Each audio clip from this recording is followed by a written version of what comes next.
Our journey started with a dream to explore the world in a little boat, to let the trade winds push us west around, and eventually return us to where we started. What we didn't know was that it would not be just a journey of miles, but a voyage of discovery, and that when we returned, the world would seem different somehow, and so would we.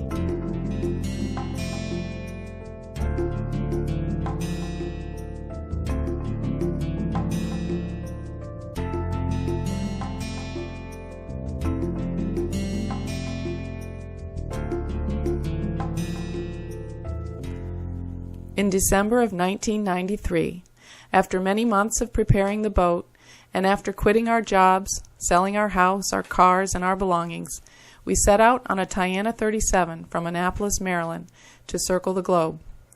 Our dreams were grand and our departure was happy, but when anchoring that first night, after making a total of only 8 miles headway through rambunctious seas, biting cold spray, on a dark and bitter cold winter night, with chattering teeth, I looked down at the icy water swirling over the floorboards of our apparently sinking boat and had my doubts. The pesky little sinking problem was eventually resolved, and we did finally make it into the tropical climes we had been dreaming of. Our list of accomplishments now included, besides the near sinking, 3 groundings, several anchor and prop foulings, getting lost in our dinghy in a thick fog, and mastering the art of cooking spaghetti on a lurching propane stove without throwing up. And that was all before we ever left the United States.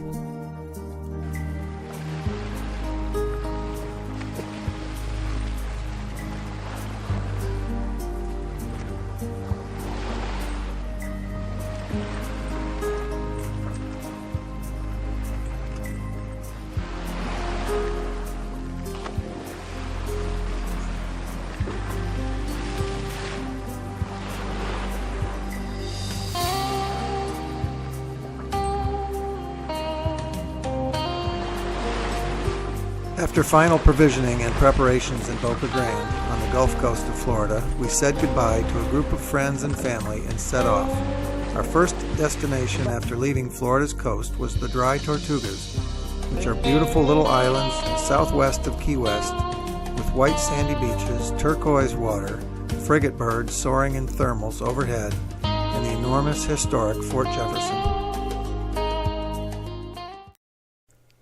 From there we made a swift 300-mile passage across the Gulf to our first foreign port, Isla Mujeres, where we stumbled upon local celebrations and enjoyed the markets and wonderful local food. We continued to make our way south along the long, lonely stretch of Mexican coastline, most of it wild and undeveloped. After seeing so few people for so many miles, when we arrived in our last Mexican port, Xcalac, population about 100, we were ready to make friends, sharing meals with locals and meeting the odd characters in this dusty little outpost.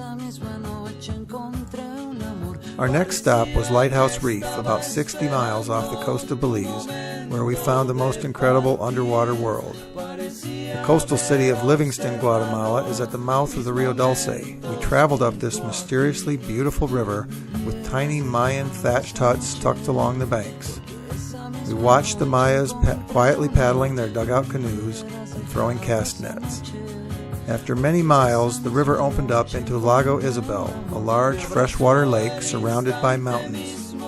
Exploring further by dinghy, we found a steaming hot waterfall, caves, tropical birds, and howler monkeys.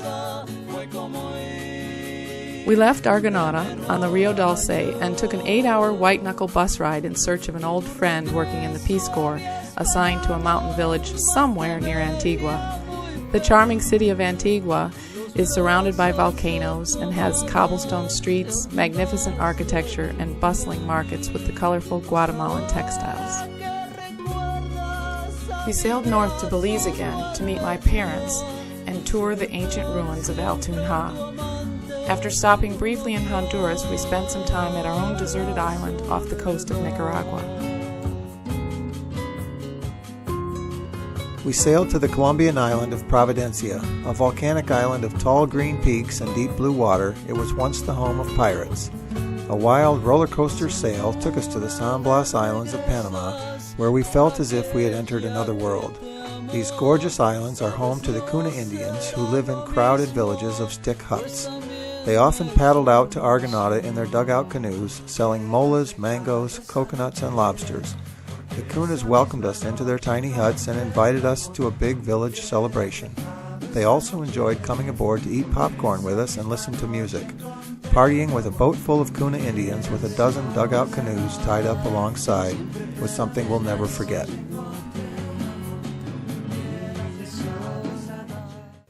Annapolis friends flew into a tiny airstrip on one of the islands, bringing us mail and provisions. They sailed with us to Cologne to help us as line handlers on our transit through the Panama Canal. Despite foreboding stories of canal mishaps, our transit was fascinating and trouble-free. As the middle boat in a raft of 3 boats, Argonauta was protected from scraping against the lock walls.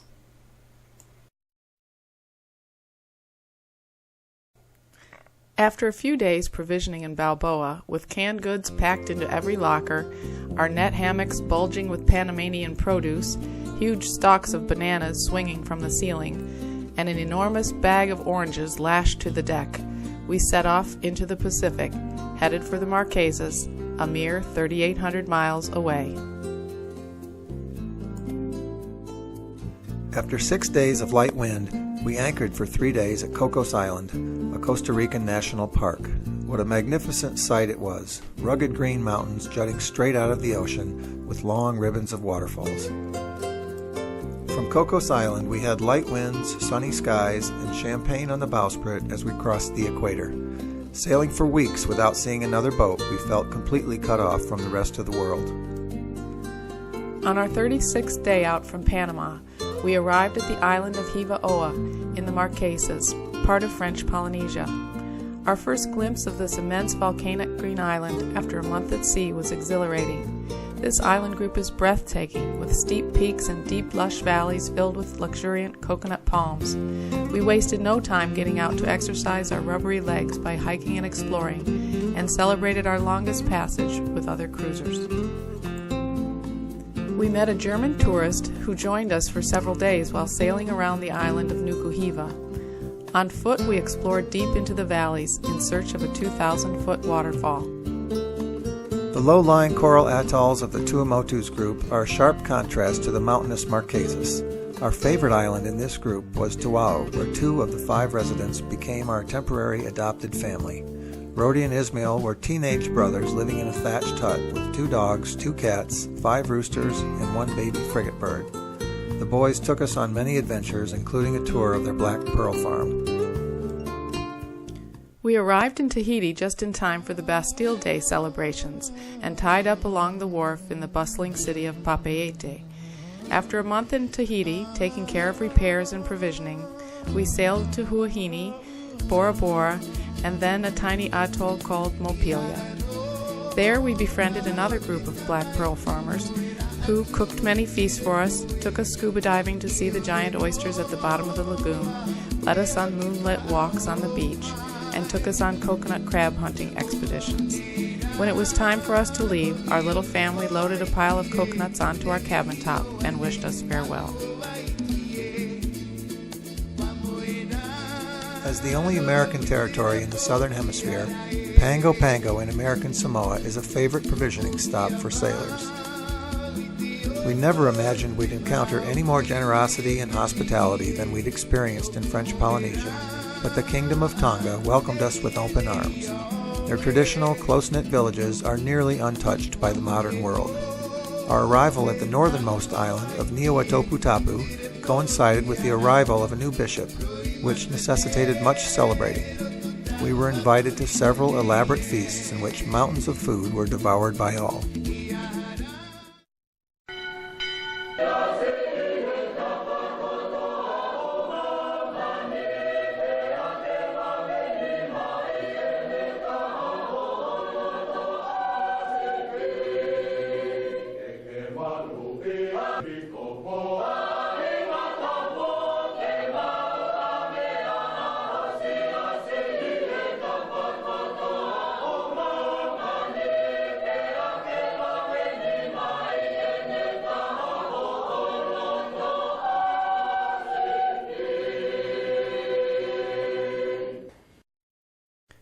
A schoolteacher and his family befriended us and invited us to their hut for the Sunday meal, which was cooked in an underground umu and eaten off banana leaf plates.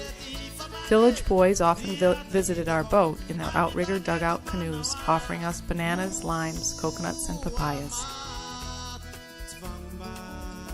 From Tonga, we had a 4-day passage to Suva, Fiji, finding a world of wonderful food and plentiful markets full of colorful curries and spices. Visitors from home helped us explore the surrounding Fijian islands. The snorkeling was amazing, and the people welcomed us into their lives.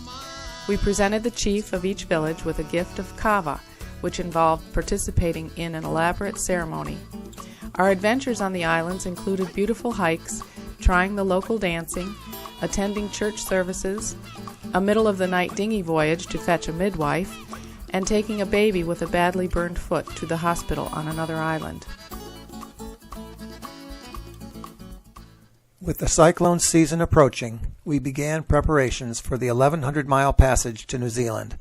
We rebuilt the engine, provisioned the boat, and set out in 30-knot headwinds to begin what was to be a rough, wet, 9-day trip. Other boats made the passage to New Zealand at the same time. They all limped into port, battered and weary, many faring far worse than us.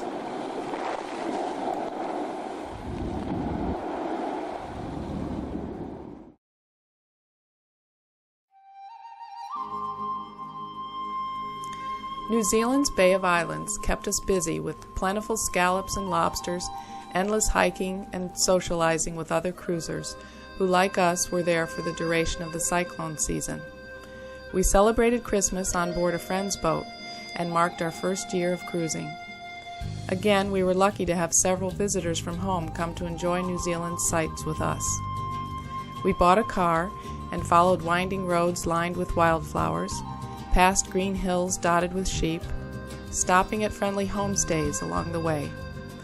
The country presented us with dramatic scenery, including thermal pools, geysers, boiling mud, waterfalls, snow-capped volcanoes, seal colonies on the rocky shores, caves, and an underground river.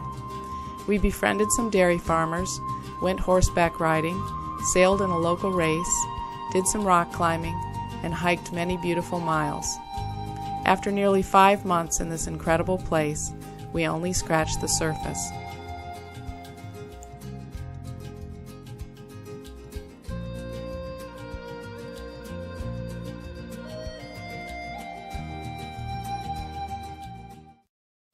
We left New Zealand to cross the Tasman Sea en route to Australia.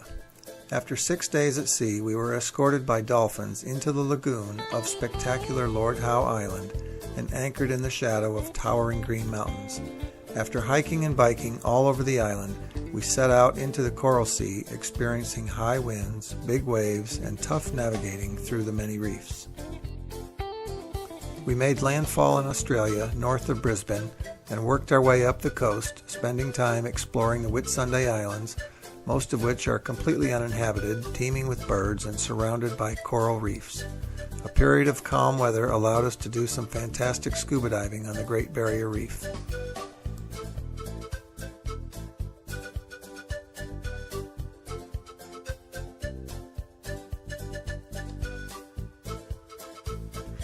The coast of the Northern Territory is uninhabited except for the scattered tribes of Aborigines. Mile after mile of pristine beaches lapped by milky emerald waters were ours alone to explore. Despite the threat of saltwater crocs, venomous sea snakes, and jellyfish, John continued his never-ending quest for lobster.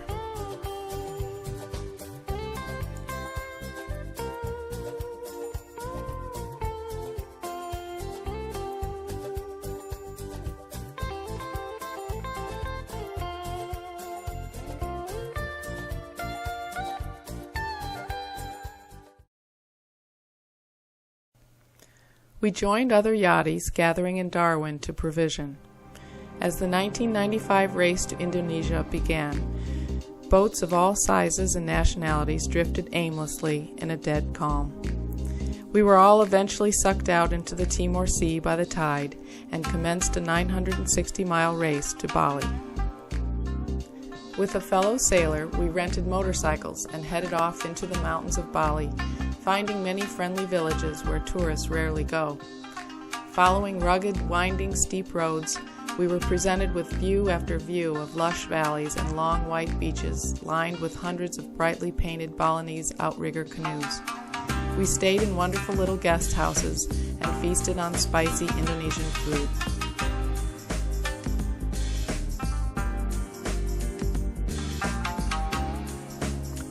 One day we were honored to be invited to a private Hindu teeth filing ceremony. When we arrived, we were struck by the elaborate costumes and decorations, which required months of preparation. We witnessed the most bizarre ceremony we'd ever seen, with complex rituals involving incense burning, hair cutting, live chickens, flowers, eggs, banana leaves, globs of cooked rice stuck behind the ears, cooked pigeons, bell ringing, dancing, a gong band, puppets, and of course, teeth filing.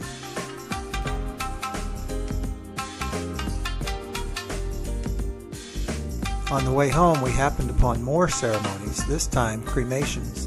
These involved wild processions of people carrying garishly elaborate floats in the form of colorful towers, fish, bulls, and dragons, which bounced crazily down the street, spinning occasionally to confuse the spirits so they wouldn't return to haunt the village. By a stroke of luck, we happened to be visiting Indonesia during their 50th anniversary of independence, and the Indonesian Navy sponsored a race from Bali to Jakarta, which involved yachts and tall ships from all over the world. As participants, we were treated to first-rate hospitality, including dinners, dance performances, and tours. After the sailing race to Jakarta, we explored the city and the surrounding areas on the island of Java. Next, we headed to Sumatra, stopping to climb an active volcano, son of Krakatoa, on the way. We then chose the less traveled route up the west coast of Sumatra, where tourists are rare and cruising guides non-existent. For 2 months, we explored the tiny islands along the coast, where we were treated like visiting rock stars, followed by screaming crowds of children wherever we went. John often played chess with the locals, gathering audiences of staring onlookers.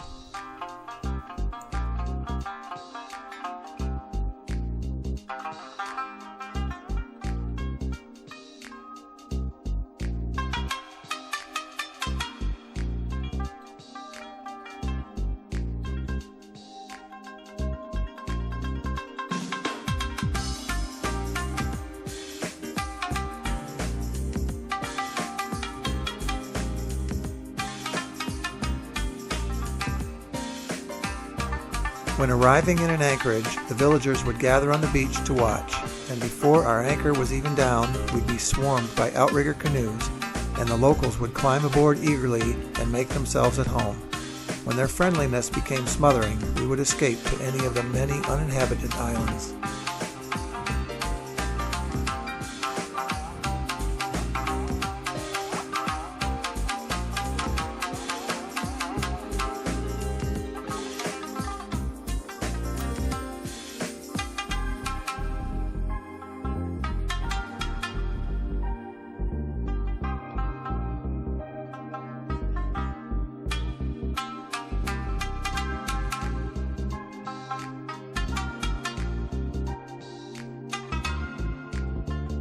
Our last stop in Indonesia was the island of Wai off the northern tip of Sumatra, where we met 2 brothers who were eager to show us their little island.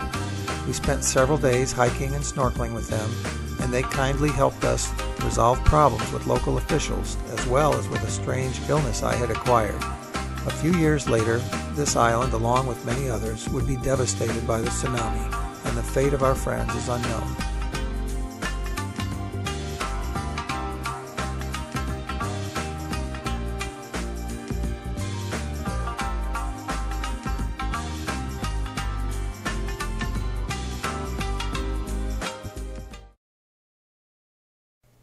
Our arrival in Thailand coincided with the Vegetarian Festival, which is a 9-day religious event involving the most amazing food we'd ever eaten. It also involved daily processions of people displaying gory acts of self-mutilation as proof of their true faith. In December of 1995, we left Argonaut in a boatyard in Phuket and flew back to the States for a Christmas visit, our second year of cruising completed. The next few weeks were spent exploring Phang Nga Bay with its vertical landscape of jagged, steep-sided islands and sheer cliffs. Sea eagles soared overhead as we sailed through the maze of pinnacles and rock columns and dinghied into long, narrow caves. After provisioning in Malaysia, we began a 1,200-mile passage to the southern coast of Sri Lanka. As we entered Galle Harbor, the sun glinted off the stark white minarets and the lighthouse of the old walled city. With visiting friends, we hired a van and driver to take a 6-day inland tour. We saw perfectly manicured tea plantations, terraced rice fields, monasteries, Hindu temples, mosques, Buddhist temples, monks, elephants, and spice gardens. Unfortunately, John and his visiting friend became horribly ill, and we all spent a very long night at a remote mountaintop guest house as their fevers raged. After a 3-day crossing, we arrived in the beautiful Maldives. Only 202 of the 1,200 islands are inhabited, so we spent most of the next 6 weeks far from any civilization. The snorkeling and diving were some of the best we'd experienced. Visibility was incredible, and there were endless acres of healthy coral and an infinite variety of sea life. We had a windless 3-day passage to our next destination, the Chagos Archipelago. Years ago, the inhabitants of these islands had been removed and relocated, leaving the remains of their villages to be swallowed up by the jungle. Now it's a strange gathering place for yachties from all over the world who anchor for months, setting up camp in their own isolated society. Nightly campfires, potluck dinners, volleyball games, boat repairs, snorkeling, and exploring filled our days. We adapted easily to our Robinson Crusoe lifestyle by gathering coconuts, hearts of palm, and pulling fish out of the sea, and 7 weeks flew by without a moment of boredom. Consistent southeast trade winds swept us across the 1,000 miles of Indian Ocean, from Chagos to the Seychelles in just a week. John's sister met us with mail and provisions from home, and spent a couple weeks exploring these lush green islands with us. At one of the islands, we tied up beside the fishing boats and made friends with the locals, one of whom even gave us a Creole cooking lesson. Our next passage was 900 miles west to Kenya. We sailed into the Kilifi River and anchored in front of the home of a ham radio operator who ran a daily radio net for sailors all across the Indian Ocean. He and his wife welcomed cruising sailors into their home like family and provided us all with amazing hospitality. In this peaceful river anchorage, we were introduced to the sights and sounds of Africa. John gave the local kids swimming and rowing lessons, and they often followed us as we jogged along the tiny footpaths that wound through the bush.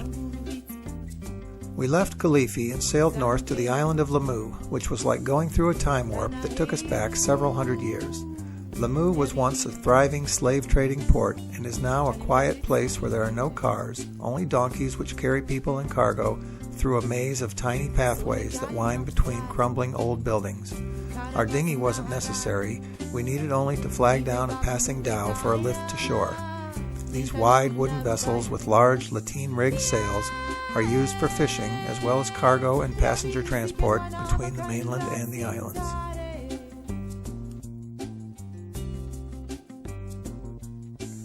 Heading south again, we arrived in Tanga, Tanzania, anchoring in the large harbor and touring the area and markets by bicycle.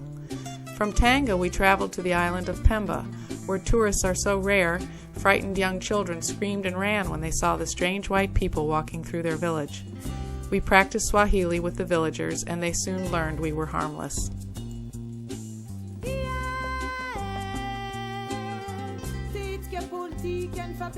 Our next anchorage was in front of the Sultan's Palace on the island of Zanzibar. The ancient architecture and crumbling ruins found in the maze of streets in Stone Town immersed us in history. With cruising friends and a local guide, we set off on a motorcycle tour of the island, which took us through tiny villages and a sanctuary for the colobus monkey. Other Zanzibar adventures included an encounter with a pickpocket in the crowded market and multiple chess matches. Our last stop in Tanzania was Mtwara. This area is the home of the Makandi tribe, known for their ebony carvings. A bone-rattling ride in a Land Rover took us inland to one of the Makandi villages where we could meet the carvers and watch them at work.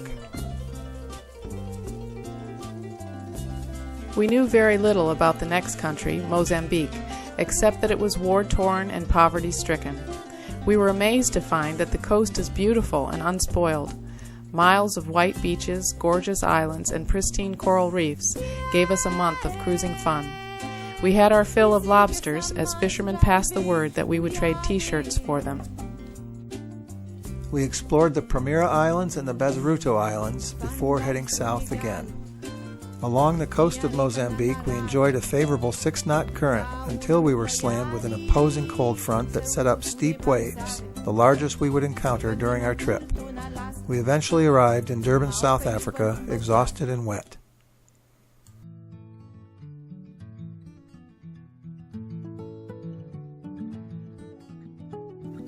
We spent 4 months in the amazing country of South Africa, first attending to the numerous boat projects while in Durban, then hopping from harbor to harbor during weather windows and exploring each place as we went. We also bought a tent, rented a car, and headed to the game parks for our own self-guided safari. To see the incredible wildlife in the African landscape was something we'll never forget. Sharing a campground with an enormous white rhino was also pretty memorable. We spent Christmas and New Year's with our sailing family, marking our 3rd year of cruising. We finished our boat projects and continued around the coast.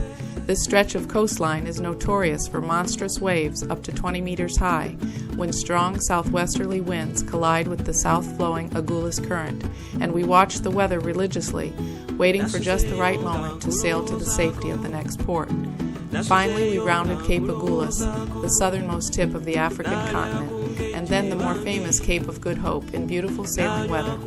When we arrived in Hout Bay, just outside of Cape Town, our sailing friends greeted us with a bottle of champagne. Then, with a visiting friend from home, we toured wineries and climbed Table Mountain.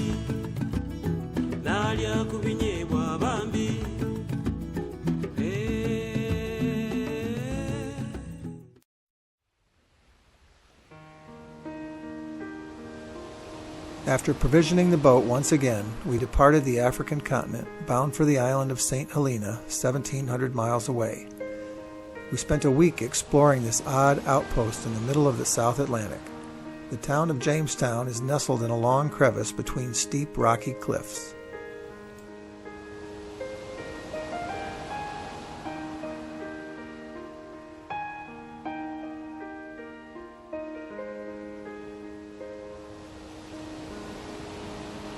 Our 1,800-mile trip to Brazil was a favorable trade wind passage, pulling in large fish along the way. We made landfall in the tiny river town of Jacaré and set out making friends and getting to know Brazil.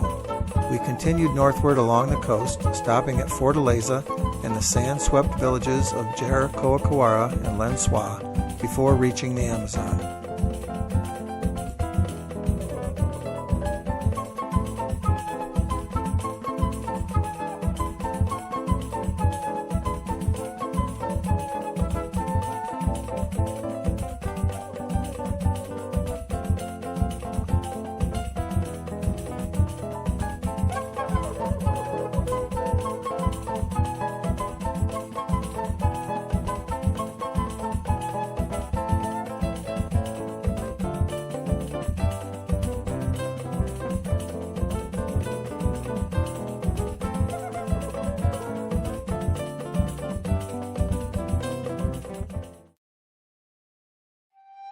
Upon reaching the Amazon, our plan was to head upriver and complete a 300-mile trip around the large island of Marajó in the Amazon Delta.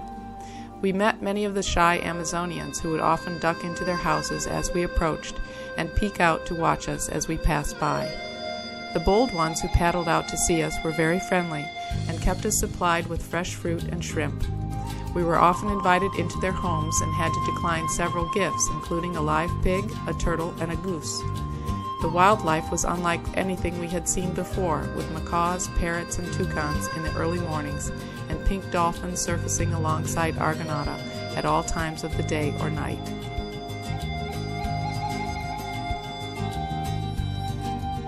After the Amazon, we sailed to the former penal colony on Devil's Island in French Guiana.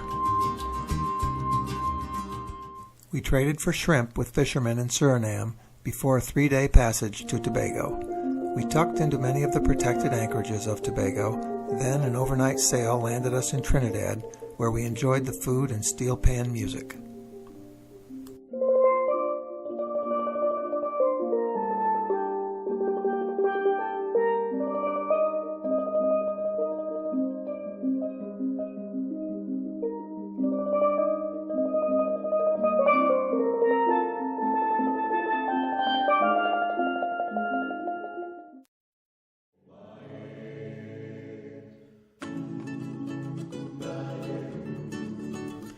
We provisioned in the Venezuelan island of Margarita, where a friend from home came to meet us. Nearby islands of Coche and Cubagua provided interesting explorations, including the ruins of Nueva Cadiz, the first European city in the Americas. Uninhabited Tortuga, another Venezuelan island, gave us a week of beach cookouts and snorkeling. Next, my brother met us in Bonaire, and we went scuba diving with him nearly every day of his visit. The water is crystal clear and the reefs are healthy and diverse. Bonaire was interesting above the water as well, an arid place with lizards, cactus, flamingos, and picturesque rows of pastel-painted Dutch homes and buildings. After leaving Bonaire, we backtracked a bit to the island group of Las Roques, where our sisters flew into the dusty airstrip on one of the islands. Most of the islands are uninhabited and part of a marine park. We spent a couple weeks island hopping, beachcombing, and snorkeling. Next, we sailed to another unspoiled island group, Las Aves, and found thousands of birds, mostly red-footed boobies.